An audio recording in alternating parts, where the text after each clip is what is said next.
মাঝে মাঝে নিজেকে প্রকৃতির মাঝে বিলিয়ে দিবেন, দেখবেন মানসিক যেই অশান্তিটা আছে সেটাও পালিয়ে যাবে। হ্যালো এভরিওয়ান, আসসালামু আলাইকুম। তো আমি কিন্তু সেটার ব্যতিক্রম করিনি, আমিও চলে গিয়েছিলাম আজকে একটু প্রকৃতির মাঝে হারিয়ে যাওয়ার জন্য। অনেকদিন যাবো তো যাবো যাবো আপনাদের সাথে শেয়ার করব ভাবতেছি, কিন্তু একদম শেষ পর্যায়ে গিয়েছি যখন একদম শেষ হয়ে গেছে।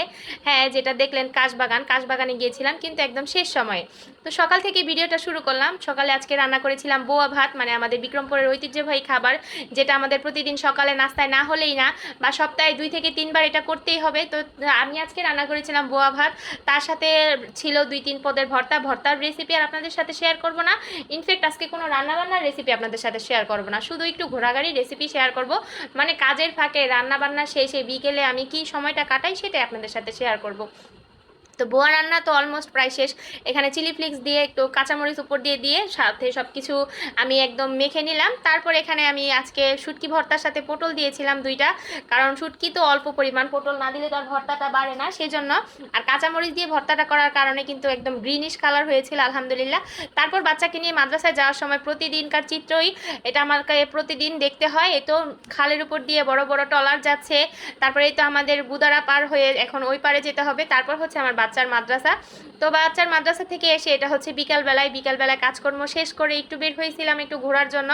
আর মাশাল্লাহ আমার শ্বশুরবাড়ির এলাকাটা এত সুন্দর, যেখানে এসে আমার আসলেই মানসিক ভালো লাগে, মানসিক প্রশান্তি লাগে। অনেকে আছে যে না, জেলখানায় বন্দি থাকে, কোনো কিছুই দেখতে পারে না, কিন্তু আমি তার থেকে বিপরীত। আমি একদম ঘর থেকে বের হইলেই সামনে আমি নদী দেখতে পাই, আমার এত সুন্দর একটা বাগান দেখতে পাই।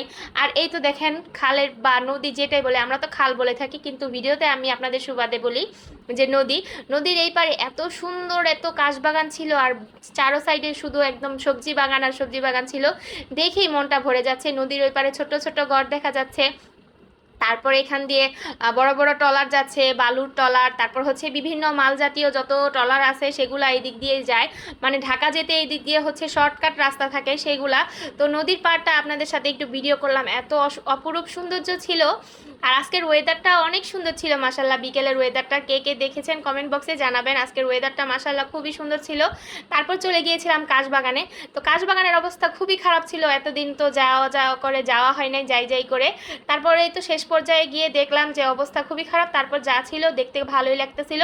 এদিকে অনেক বাচ্চারা কাশফুল ছিঁড়ে দিচ্ছিল, আর বাসায় এসে আমার বাচ্চাদেরকে পড়তে বসালাম, ওদেরকে একটু আরবি পড়াইতেছিলাম। মানে প্রতিদিন সন্ধ্যাবেলা আমার এই রুটিনটা ভাবলাম আপনাদের সাথে একটু শেয়ার করি।